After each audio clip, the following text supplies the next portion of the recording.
Hi friends. இன்றைக்கி டே எங்களுக்கு வந்து காலையில் 5:45 ஸ்டார்ட் ஆகிடுச்சுங்க. தம்பி எந்திரிச்சு வந்தோடனே அவன் ஹோம்ஒர்க் நோட் எடுத்துகிட்டு வச்சுட்டு வந்து உட்காந்துட்டான். புள்ள கஷ்டப்பட்டு இந்த இல்லெல்லாம் ரொம்ப சிரமப்பட்டு போட்டுட்டு இருந்தாங்க. தம்பி அவன் கரெக்டாக எழுதின பேஜை பார்த்து பிடிச்சி கிழிச்சு வச்சுட்டான். காலையிலே அழுதுகிட்டே உட்காந்துட்டான்.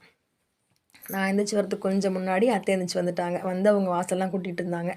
நான் பாலை முட்டு காய வச்சுட்டு மெயின் வீட்டு வாசப்படிக்கு மட்டும் நான் கோலம் போட்டேன். கிச்சனுக்கு ஸ்டோர் ரூமுக்கெல்லாம் அத்தை போட்டுட்டாங்க. எந்திரிச்சு இன்றைக்கி ஒரு வேளை பார்க்கல. அதை தவிர அத்தை வந்து இன்றைக்கி ஒரு ஃபங்க்ஷனுக்கு போகிறாங்க வெளியில். அதனால் காலையில் இட்லி, தேங்காய் சட்னி, தக்காளி சட்னி எல்லாத்தையும் அவங்களே செஞ்சுட்டாங்க. நம்ம வந்து கோலத்தை போட்டுட்டு அம்மா கொடுத்து விட்ட முறுக்கு வச்சு டீ குடிச்சிட்டு காலையில் டிஃபன் சாப்பிட்டதோடு சரி. இந்த டீயில் யாராவது முறுக்கு நினச்சி தின்றுருக்கீங்களா? அப்படி நினச்சி திங்கிறவங்களா இருந்தால் கமெண்டில் சொல்லுங்கள். டீயில் முறுக்கு நினச்சி தின்னா சூப்பராக இருக்குங்க. நினச்சி தின்னோம்னா டெய்லி நமக்கு முறுக்கு இல்லாமல் டீ குடிக்க தோணாது. அந்த மாதிரி இருக்கும். ஒன்று ரஸ்க்கு இல்லைன்னா முறுக்கு. அப்படி தான்.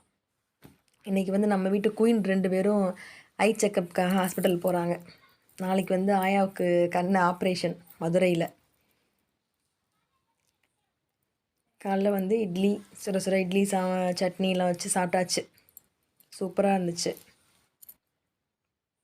அப்புறம் ஆயாக்களை வந்து ஹாஸ்பிட்டல் கூட்டிகிட்டு கிளம்பிட்டாங்க. அவங்களையும் அனுப்பிட்டு அப்படி ரிலாக்ஸாக போச்சு. ஆனால் டே முடிகிறப்ப தான் கொஞ்சம் ஒரு மாதிரியாக முடிஞ்சிருச்சு. பாய்.